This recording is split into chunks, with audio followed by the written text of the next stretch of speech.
Hello and welcome to the video. In this video, we're going to dive a little bit deeper into that 120 plus retention number in Portal and see how it's built. Let's dive in. By the end of this video, we will be able to understand how that 120 plus retention number is made, and we'll be able to explain the behaviors that are associated with those KPIs so we can start asking questions. So what other data creates 120 plus day retention?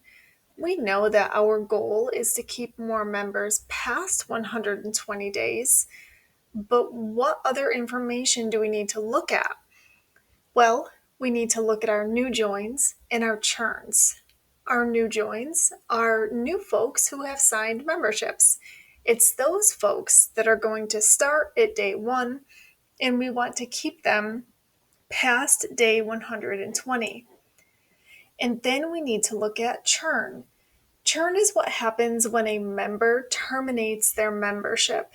So ideally, this would never happen. But if it must happen, we have churn that can occur before 120 days and churn that can occur after 120 days.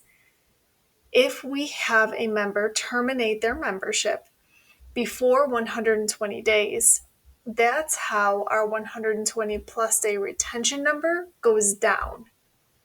And that's the other data that we need to keep an eye on as we look at this 120 plus day retention number. Now that we understand that our 120 plus day retention number is driven by both our new joins and our churns, we can take a look at the behavior that impacts. So let's start with new joins, and let's start with our members' behavior.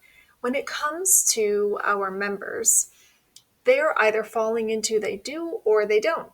So if we start with the fact that new potential members show interest, well, they either do or don't book, and then they either do or don't show up for the intro. And then either they do or don't sign up for a membership or a package. And that's the behavior that we can expect. But internally, we have so many different types of behaviors that we can shift to start pulling the levers for new joins.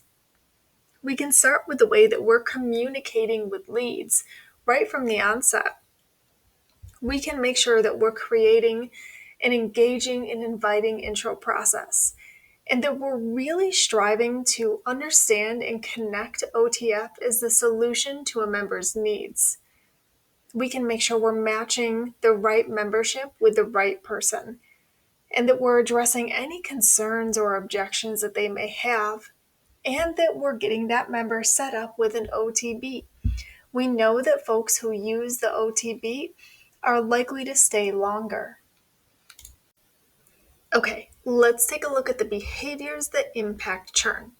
For our members, we have utilization. We have members that are attending 2 or more classes, or they're not attending 2 or more classes, they're attending sporadically. And then we have folks that are using their OTB, and then folks that are not. And these behaviors, that's what we can look at when it comes to members staying or members leaving. And then internally, with our team, matching the right membership with the right person on a continual basis. So recognizing when members may need a different membership, making those follow-up calls, pre-booking classes, that's an important one. Outreach to underutilized members, of course, developing that ongoing community and having real retention conversations, even when someone isn't at risk for leaving, making sure that we are still what they need for their fitness journey.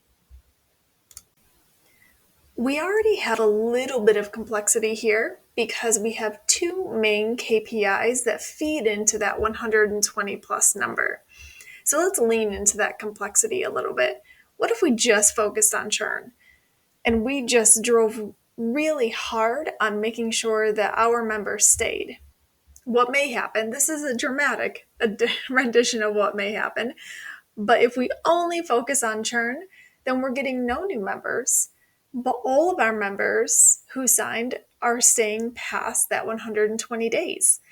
What's happening in the short term is our 120 plus day retention number skyrockets. What happens in the long term is we don't necessarily have a 120 plus retention because we don't have any new joins. So there's no one to monitor, which in the long term is a very bad thing. Now, what if we only focus on new joins? We put all of our efforts into leads and intros and signing as many people as possible. Then maybe we get 100 new members that month, but little to none of those new members stay past 120 days. Maybe they didn't get the right membership that they needed. Maybe we're not making those follow-up calls. We're not developing that community. This is bad in the short term and the long term. So what do we do when we're faced with this complexity? We have two major KPIs that are feeding into a larger one. Well, what we can do is we can look at these similarities. We can see matching the right member with the right membership. We see a trend when it comes to communicating, when it comes to having conversations, outreach, community, and connections. These are the behaviors that exist in both of these KPIs that are going to drive that number up. So instead of just focusing on tasks, we rather focus on these behaviors that's really going to help us move forward. So again, as we think critically about KPIs, we want to think, what is our goal?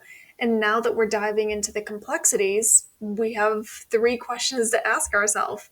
What's the goal with 120 plus day retention? What's our goal with new joins? And what's our goal with churn? And then behaviors.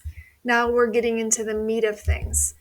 What member or internal behaviors create these numbers? And then, we focus this time on what other KPIs can impact those numbers and how do they impact it. For example, not all churn is created equal. So we want to consider what group and demographics of members we're focusing on. Ultimately, though, what we're learning in this series is that we can't control a number. Instead, we impact behavior. So we're looking at those behaviors that we can control, that we can impact, that make a positive impact then and drive those KPIs. So as before, we're keeping an eye on that 120 plus day retention data, but we're doing it through a new lens because we're considering the importance of new joins and churn. And as always, we're locking in on the behaviors that we can control in order to positively impact our KPIs. Thanks for watching, and we'll see you soon.